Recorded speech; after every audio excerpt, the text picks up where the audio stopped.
Black ராக்கை பற்றி நமக்கு தெரியும், பிளாக் ஜாக்கை பற்றி தெரியுமா? ரொம்ப இம்பார்ட்டண்ட்டான ஒரு விஷயம். இப்போ இருக்கக்கூடிய யங்கர் ஜென்ரேஷனுக்கு இந்த டாபிக் ரொம்ப ரொம்ப ரொம்ப இம்பார்ட்டண்ட். ஒரு போரை தொடங்குவது ஈஸி, அந்த போரை முடித்து வைப்பது அப்படிங்கிறது ரொம்ப கஷ்டம். ஆனால் அதே போரை கொஞ்சம் பாஸ் பண்ண வைக்கிறது அப்படிங்கிறத எலக்ட்ரானிக் வார்ஃபேர் வழியாக செய்ய முடியும் அப்படிங்கிறத இன்னைக்கு உக்ரைனும் காண்பித்து வருகிறார்கள், நாளைக்கு ரஷ்யாவும் காண்பிக்க போகிறது. ஒரு பெரிய எலக்ட்ரானிக் வார்ஃபேர் கேம் அப்படிங்கிறது இந்த நவகாலத்தில் நடந்துட்டு இருக்கு. அது என்ன அப்படிங்கிறத புட்டுன்னு பார்க்க போகிறோம். அன்பு தமிழஞ்சங்களுக்கு தமிழ் பொக்கிஷத்தின் வணக்கங்கள்.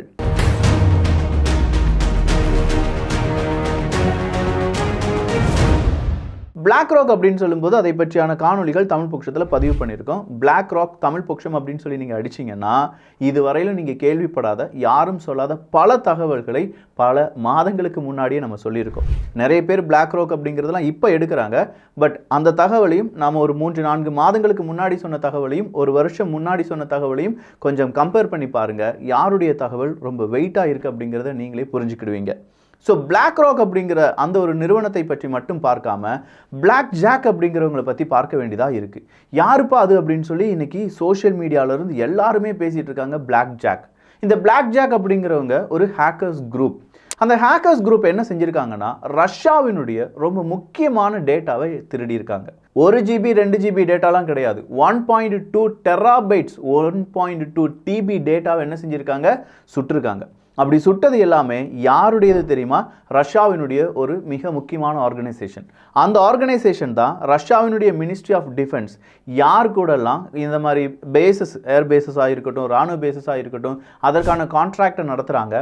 அந்த கான்ட்ராக்ட் வழியாக ரஷ்யாவுக்கு என்னென்ன நன்மைகள் இருக்குது, அதில் எந்த மாதிரியான வெப்பன்ஸை சேவ் பண்ணி வச்சுருக்காங்க, அவங்களுடைய ஃபியூச்சரிஸ்டிக் பிளான் என்ன, அவங்களுடைய ஸ்ட்ராட்டஜி என்ன, அதை எப்படி மிஸ்இன்ஃபர்மேஷனாக வெளி உலகத்துக்கு சொல்லிட்டு இருக்காங்க அப்படிங்கிற கம்ப்ளீட் டீட்டெயில்ஸை மைண்ட் பண்ணியிருக்காங்க. அப்படி கம்ப்ளீட் டீட்டெயில்ஸை மைண்ட் பண்ணது மட்டும் இல்லாமல் அவங்களுடைய 500க்கும் அதிகமான பேசஸ் அப்படிங்கிறதும், அதனுடைய லொக்கேஷன் அப்படிங்கிறதும், அதனுடைய மேப் அப்படிங்கிறதும் இப்போ உக்ரைன் கையில் கிடைச்சிருப்பதாக தகவல்கள் வெளியாகி இருக்கிறது. இவ்வளோ பெரிய விஷயம் நடந்து ரஷ்யா அதை சாதாரணமாக எடுத்துக்கொண்டார்களா அப்படின்னு பார்த்தா கிடையாது. ரஷ்யாவுக்கும் அது பெரிய ஒரு சிக்கலை ஏற்படுத்தியிருக்கு அப்படின்னு சொல்லலாம்.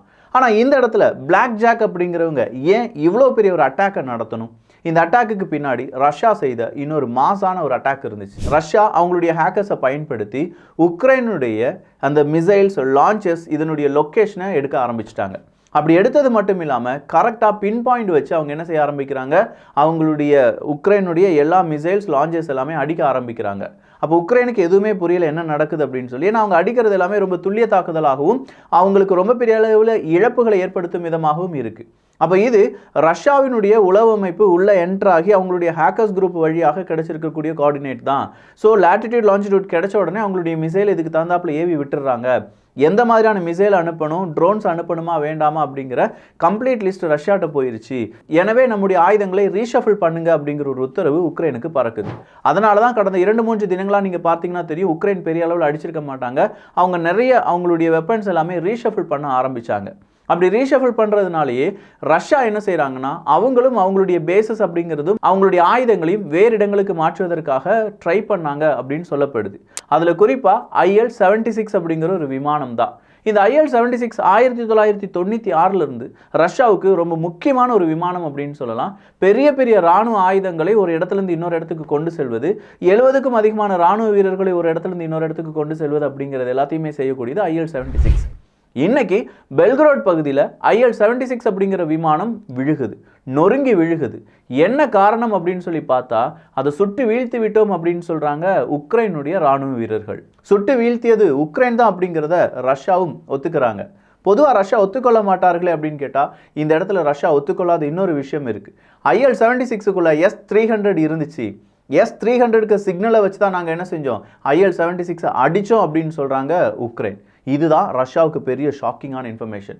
ஸோ S-300 அதுவும் IL-36 இருந்தது எப்படி இவங்களுக்கு ஒரு சிக்னலை கொடுத்துருக்கோம், அந்த சிக்னலை வச்சு இவங்க இப்படி அடிச்சிருப்பாங்க அப்படிங்கிறத ரஷ்யா எக்ஸ்பிளைன் பண்ணாமல் ரஷ்யா இன்னொரு ஸ்டோரியை சொல்கிறாங்க. கிட்டத்தட்ட 60லேருந்து 65 உக்ரைனுடைய பிரிசனர் ஆஃப் வார்ஸ் இருந்தாங்க. அவங்க தான் அந்த விமானத்தில் இருந்தாங்க. அவங்களையே யார் சுட்டி வீழ்த்தி விட்டார்கள்? உக்ரைனுடைய ராணுவ வீரர்களே உக்ரைனுடைய ராணுவ வீரர்களை சுட்டி வீழ்த்தி விட்டார்கள். அங்கே S-300லாம் கிடையவே கிடையாது அப்படின்னு சொல்கிறாங்க. ஸோ இந்த இடத்துல நம்ம பார்க்க வேண்டியது எலக்ட்ரானிக் வார்ஃபேர். எந்த இடத்துலேருந்து எலக்ட்ரானிக் சிக்னல் கிடைக்குது, அந்த சிக்னல் எப்படி ஜாம் பண்ணலாம், அந்த சிக்னலை வச்சு எதிரி நாட்டை எப்படி வேட்டையாடலாம் அப்படிங்கிறதுல இப்போ 2 நாடுகளும் மாற்றி மாற்றி போட்டி போட்டுட்டு இருக்காங்க. 2 தினத்துக்கு முன்னாடி ரஷ்யாவிலேருந்து ஒரு செய்தி ஊடகம் ஒரு செய்தியை வெளியில் விடுறாங்க. அது என்னன்னா, ஃப்ரண்ட் லைனில் இருக்கக்கூடிய ரஷ்யாவினுடைய ட்ரோன் திடீர்னு அந்த ட்ரோன் ஆப்ரேட்டருக்கு மேலே வந்து அந்த ட்ரோன் என்ன செய்யுது, அதனுடைய குண்டை ரிலீஸ் பண்ணுது. அந்த குண்டு ரிலீஸ் ஆகி கீழே விழுறதே அந்த ட்ரோனை ஆப்ரேட் பண்ணிட்டு இருந்தவர் தான். இது எப்படி சாத்தியம் அப்படின்னு சொல்லி கேட்குறாங்க. அப்போ தான் சொல்கிறாங்க, உக்ரைன் இதை ஹேக் பண்ணிட்டாங்க. உக்ரைன் ஹேக் பண்ணதுனால உக்ரைனுடைய ட்ரோன் திருப்பி அனுப்பப்பட்டு யாருக்கே அந்த ஆப்ரேட்டரே கொன்னுருச்சு அப்படிங்கிற அந்த கன்ஃபர்மேஷனுக்கு வராங்க. ஸோ எலக்ட்ரானிக் வார்ஃபேர்லேருந்து தப்பிக்கவே முடியாதா அப்படின்னு பார்த்தா அதற்கும் உக்ரைன் என்ன செய்கிறாங்க, ஒரு பேக்கை அறிமுகப்படுத்துகிறாங்க. ஒரு பேக்கா, ஒரு ட்ரைபோடா, என்ன விக்கி சொல்கிற, இதெல்லாம் புதுசாக இருக்கே அப்படின்னு கேட்டால் இது எல்லாமே புதுசு தான். இந்த பேக் இல்லாட்டி ஒரு ட்ரைபோர்டில் வைக்கக்கூடிய டிவைஸை ஆட் கவுண்டர் எஃபிவி அப்படிங்கிறது தான். இந்த ஆட் கவுண்டர் எஃபிவி சிஸ்டம் அப்படிங்கிறது ஒரு ட்ரோன் இருக்குது பார்த்தீங்களா, ஃபர்ஸ்ட் பர்சன் வியூ அப்படின்னு சொல்லுவாங்க.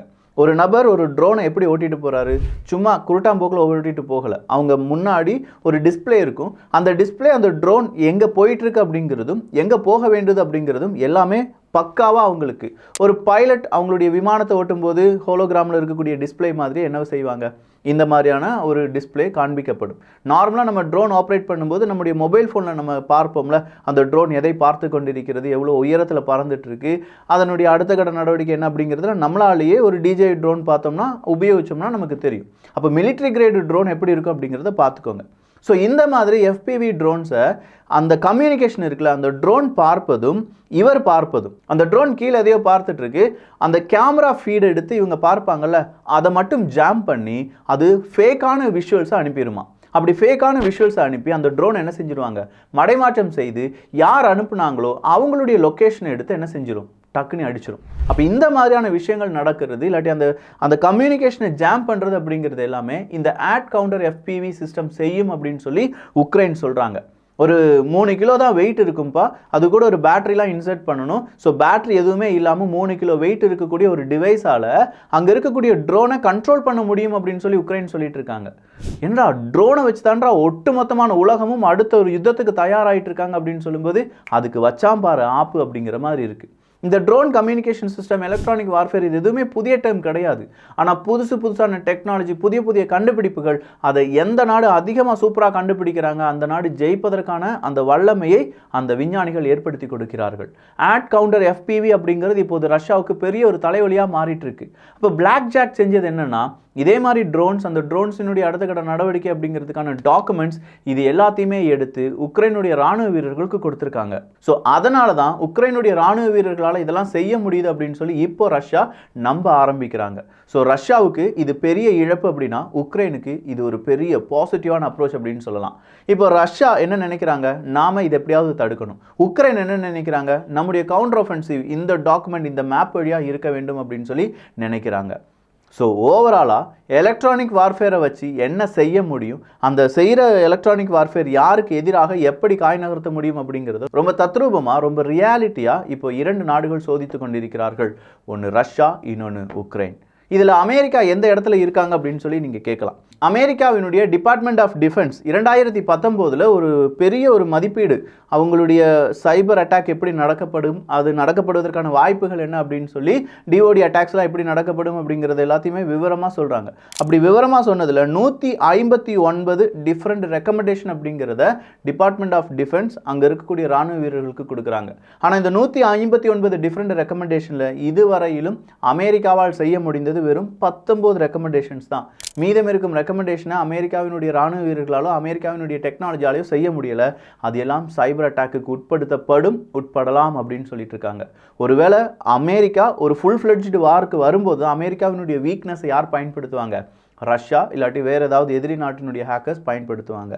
இப்போது ரஷ்யாவினுடைய வீக்னஸை உக்ரைன் பயன்படுத்திட்டு இருக்காங்க. பிளாக் ஜாக் அப்படிங்கிற ஒரு குரூப் தான். இந்த பிளாக் ஜாக் வேறு என்னெல்லாம் செஞ்சுருக்காங்க அப்படிங்கிறத தேடி பாருங்கள். நானும் தேடி பார்த்தேன். ரொம்ப இன்ட்ரெஸ்டிங்கான விஷயங்கள் எல்லாமே செஞ்சுருக்காங்க.